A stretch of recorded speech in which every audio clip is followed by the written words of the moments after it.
relaxed. Ladies and gentlemen, I'm very happy to welcome you today to another series in Community Camera, the community service program that is brought to you by the Learning Resources staff at Corning Community College.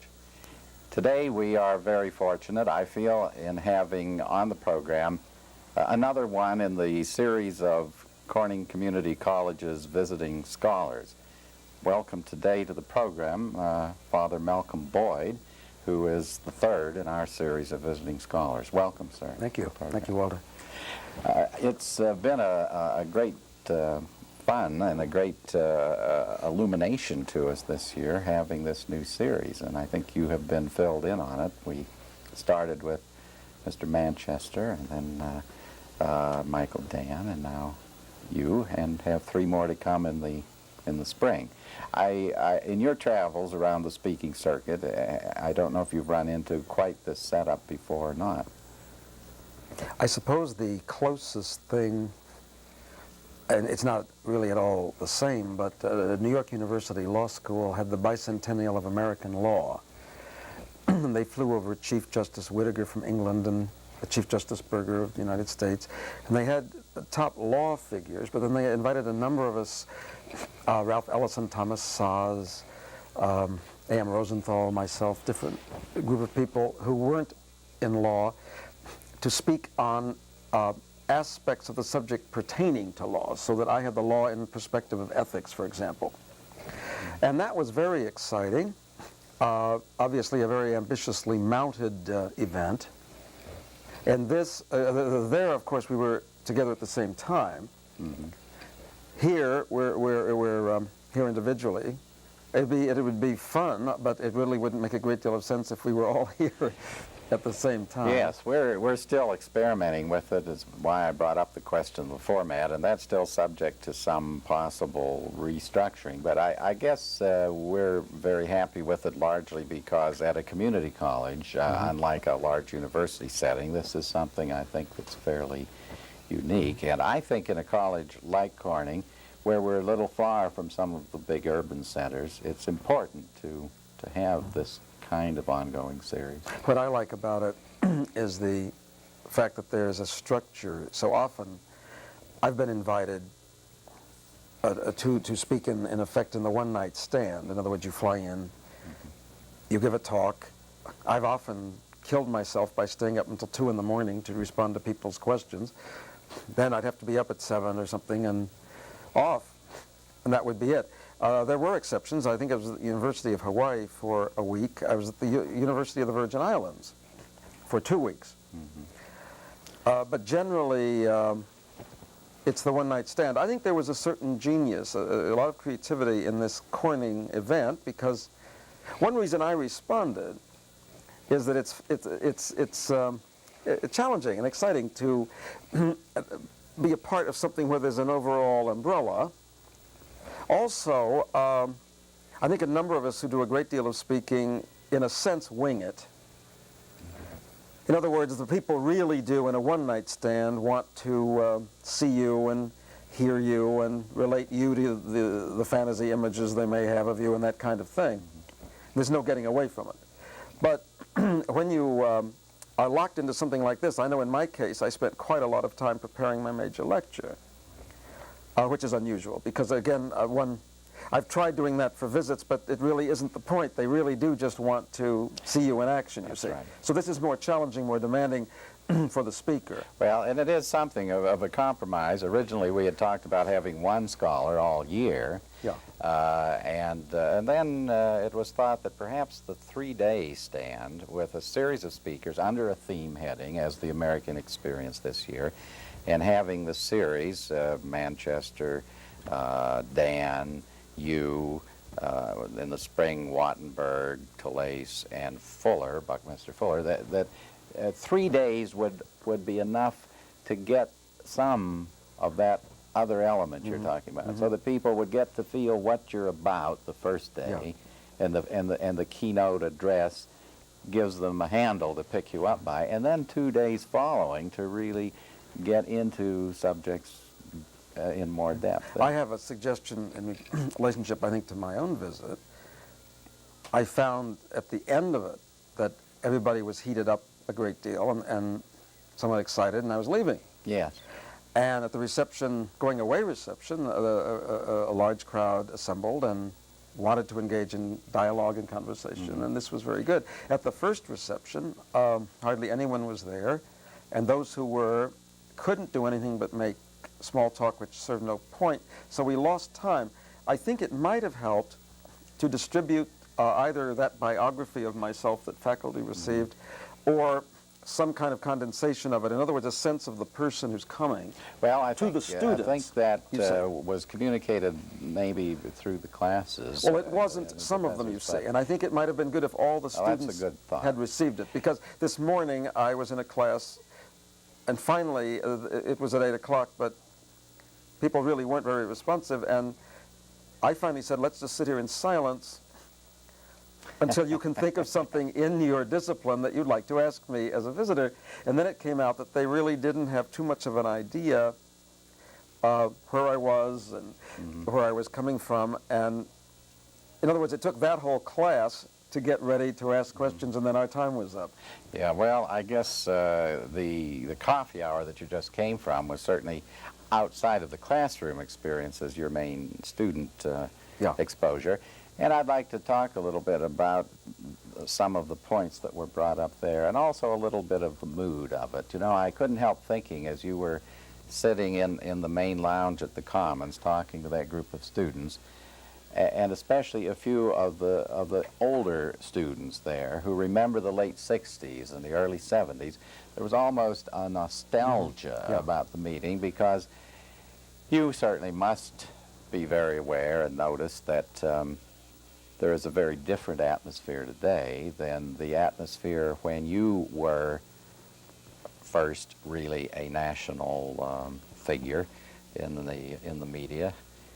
And I wonder how you feel about that. Do you feel, as many of the young people themselves who were involved in that, a little left by the way, or someone was remarking that you seemed to be a dated figure? Do you feel at all dated?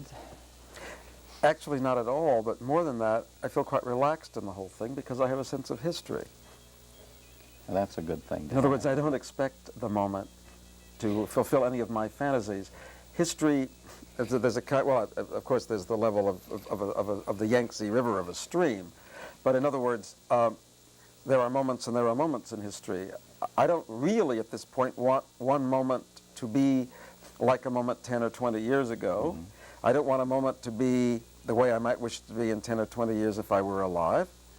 I'm quite content that the moment will be the moment and that the mood will be the mood, and then I'm quite content to deal with that. You mentioned before the sense of feeling more comfortable, more at home with yourself, and the sense of history. I'm glad you used that phrase, because as a student and professor of history, I find that this is not an age which really has a sense of history. I wouldn't say that characterizes the age we live in, and a sense of flowing and catching the wave when it comes along, and knowing that eventually there'll be another one and that these cycles repeat. But there's an impatience that comes, I think, from not having a sense of history. Well, maybe this is one reason why I perceive a theologically illiterate and a biblically illiterate generation. I see a tremendously anti-intellectual mood at levels. I'm not dismayed by these things, and I am quite relaxed with myself and very much at peace with myself, which I wasn't in the 60s. And so I'm content to do what I can in the moment that's here, rather than spend my energy wishing it were another moment, which I think is absurd. One lives in the time one lives. And if there aren't any crusades, and I would be very grateful that there aren't. I'm thinking of Hans Castorp and Thomas Mann's Magic Mountain. But, you know, some people really want something quite different, and then they just decide to be dilettantes and to be angry or to be moody and to be wishing for something else. I have little patience with them. Well, now, you are, and I didn't give you perhaps as full an introduction as I should have. I assume a good many of our viewers are aware of this series and already know who you are, but you are an Episcopal priest, and what is your present role in the church, your present assignment? I don't have an assignment. I'm an Episcopal priest in the Diocese of New York. You have to canonically belong somewhere. Maybe my position in the church is something analogous to what it's been in society. I take risks. I am a combatant in a certain sense. There are certain things I believe in very strongly. I feel that I do work within the system for change. And it seems to me that I love, for example, the American system more, having gone to jail for it quite happily and willingly in the civil rights period and the period of the Vietnam War, than someone who wouldn't sacrifice that much. You feel that perhaps you have a special investment?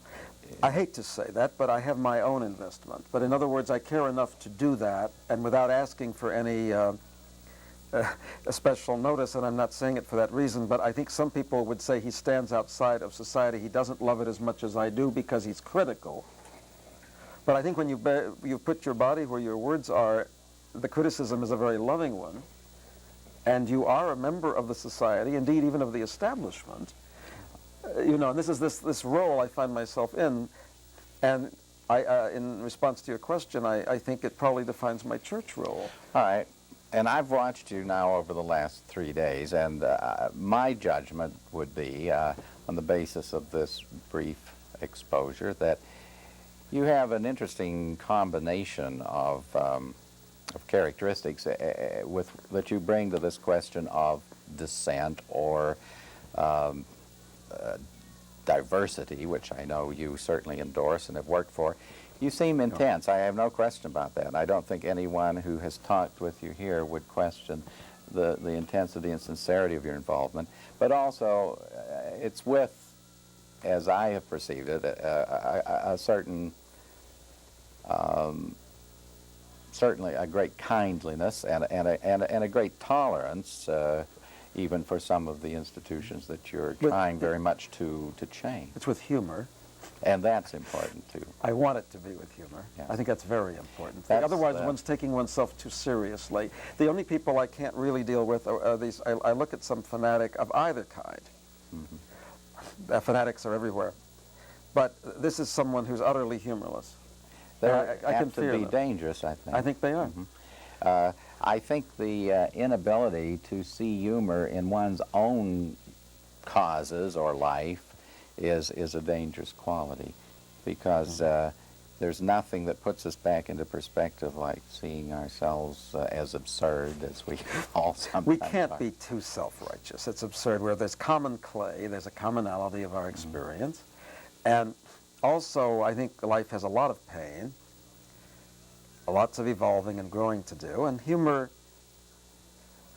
is maturing in that. It permits one to get through it in a rather good way, I think. Well, why I commented, I guess, was I think there's a nice balance in your style. There sometimes is intensity and serious a purpose without humor, and then there's sometimes a more lack of concern without intensity. But I think somehow or other you've managed to find some kind of balance there. I didn't always have it, so that's fairly recent. And you've been supportive of and involved in a number of minority causes. You've been an advocate and supporter of in the area of civil rights, racial, on racial questions.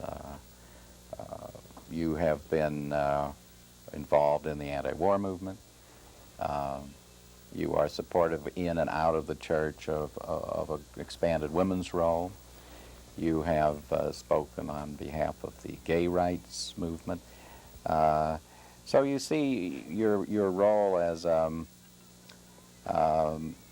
general facilitator or supporter of these diverse groups in society? it's funny, I didn't plan any role. And so if there's a role, it's evolved on its own, and maybe there now is one, and you're being the historian in a sense, and placing this in a context that maybe even I can look at. It's hard to escape a role, really, isn't it? Yes, I don't really mind that. The role, I mean, of course, I'm always fighting role in another sense, and I always will. But I mean, in terms of history and in terms of somebody having to put out a newspaper, there is a certain sense of role by identification and structure, but it intrigues me to see you doing this at the moment myself, because when one is caught up in one's own work, I think it's hard sometimes to have a sense of continuity and structure. I can have it about other people's work, and I can do an essay review, as I often do, of other people's books or different books in a certain genre, that kind of thing. But when it comes to my own work, if I were doing something on my 20 books, I'd rather someone else did it. I think there's a lot to be said. I'm not sure that I can. No. Yes. I think that's important. I'm not sure I could do it adequately. Had you come here 8 years ago, Malcolm, you would have found, in some ways, I suppose, more excitement, but also more heat, and perhaps less light being generated in your visit. Today, I don't think the controversies are burning quite as hot as they were then. And this has probably changed your life.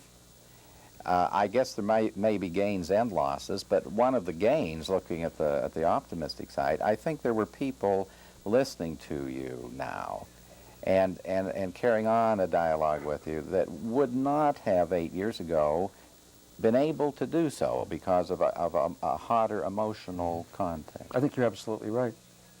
And a hotter emotional content on both parts. I might have had it too. And I found here that quite a lot of light was generated in a number of ways. I mean, out there looking at it. And I appreciated that. There was a lot of quiet listening and talking. There seemed to be quite a lot of dialogue. Some people made very important contributions, as I see it, certain faculty and certain students. I remember certain questions that were asked that are absolutely central to my trip. I remember one student in one class asked a question about communication. Did I find it in my speaking, for example, or how would I communicate with, say, someone deaf or someone handicapped? And it led to my discussing nonverbal communication, listening, which I think is obviously central. I told her quite correctly that in much of my speaking I'm listening now. So it isn't an empty speaking, it's a dialogical speaking. Do you remember when you were in my class, when the young man came in at the end of the class and he didn't have a question for you, and he had a little trouble saying exactly what he wanted to say, which was basically that he didn't agree with you, but he thanked you for coming. Yes, I do remember that. And I think he was just shy enough that he perhaps didn't articulate that in exactly the way he wanted to, but I think that's what he was saying.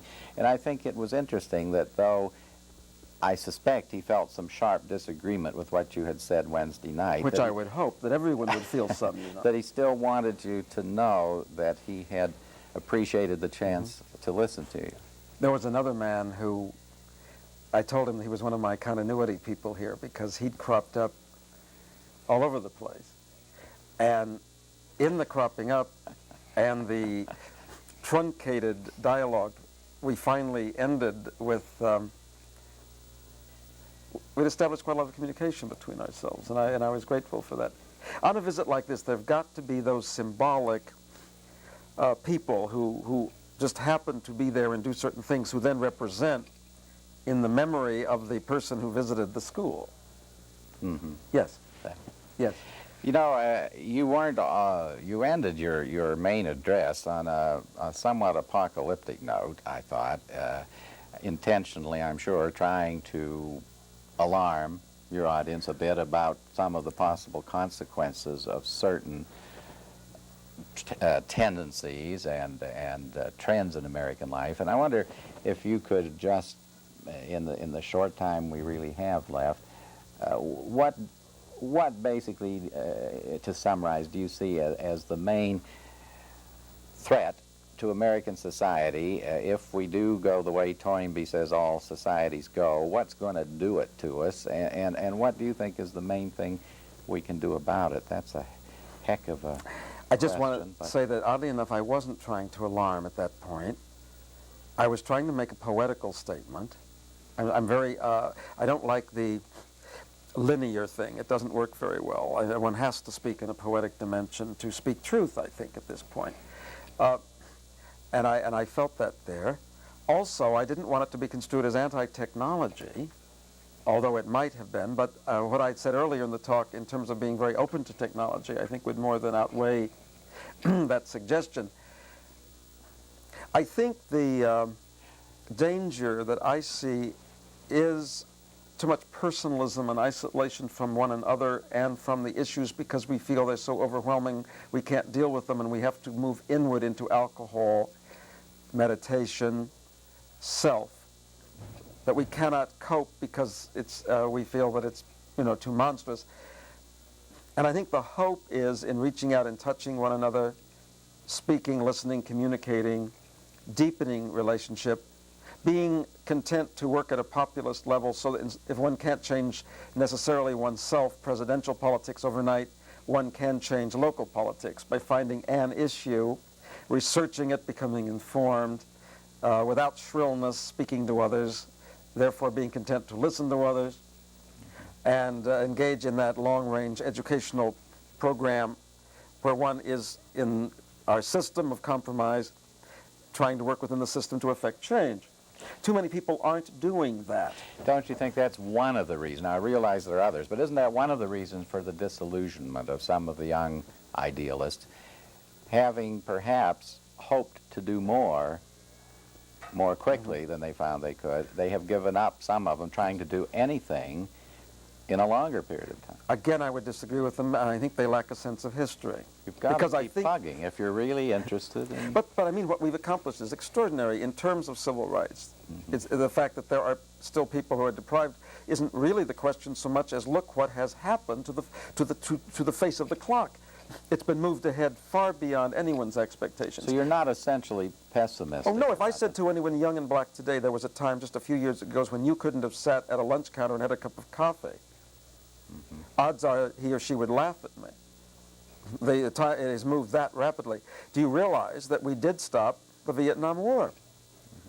I'm not with people who don't understand what has happened historically, and at the moment, really, the position of power that we have, and this is not the moment to be powerless, to be cynical. This is the moment really to be idealistic and to sweat a little and roll up the sleeves and do a little work. How do we accomplish what some legitimate claims that certain groups have, like women wanting a new role in the church, or blacks wanting a new role in American society, or homosexuals wanting a new acceptance for their lifestyle? How do we accomplish some of these legitimate goals for these subculture groups, or maybe that's the wrong word. There's often forced to be subculture groups, but without tearing the fabric of tradition and creating in many other people's minds the idea that everything they valued and hold dear is being torn apart. I think that's rather simple, or easy. Nothing simple. But I think for the non-black, the non-feminist-oriented woman, the non-gay, the non-Hispanic, to relax considerably more about it. The burden isn't on the non.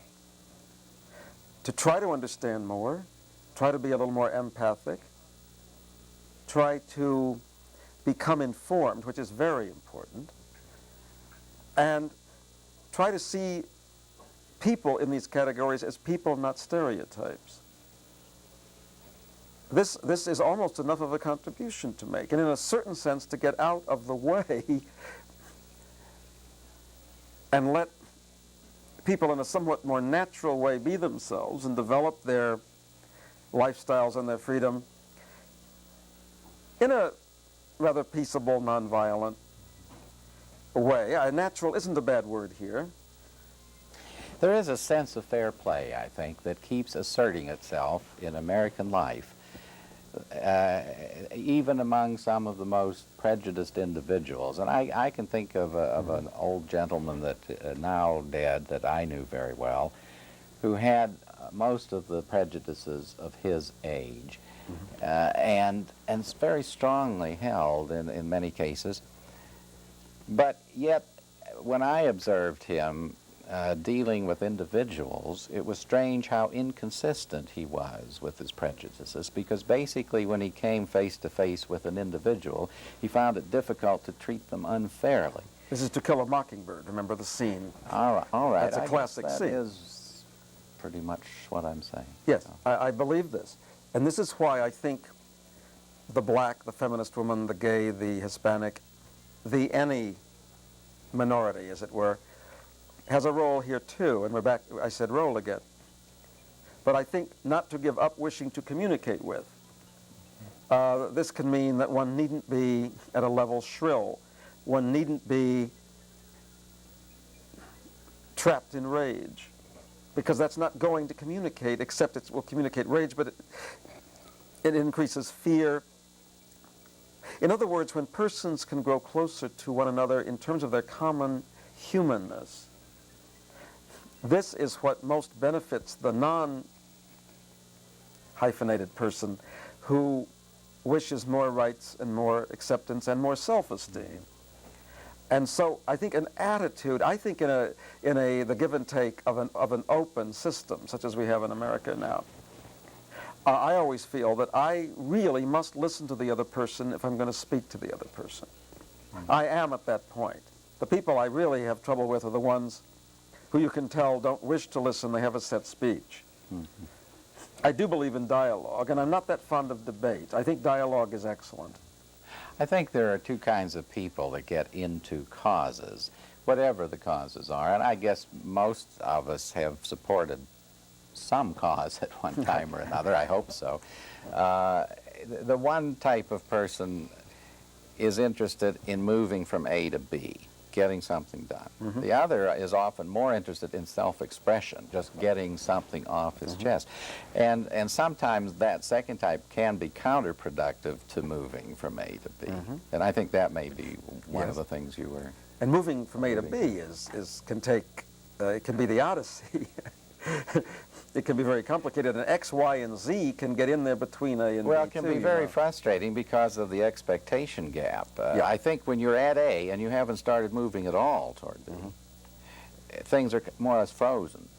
Then once you make an agreement, as Brown versus Board of Education of *54, that you should be at B, and you start moving toward B, but the conceptual gap can come almost overnight, but the actual movement takes time. So you start moving toward B, and then the intervening space is that expectation gap. And that's where you're apt to have frustrated and angry people. However, there's something else that can be done. The individual, in whatever category, can come to grips with himself or herself, achieve a great deal of peace, and achieve many goals, and really be a more effective worker in the movement at that point, because instead of being merely frustrated at this, one then can work for others, I think, far more adequately, because one has looked deep within self, and one has a sense of self. I don't think there's any stronger way of convincing someone that there's some value in a lifestyle or a value system than showing them an individual who has lived it and lived it well.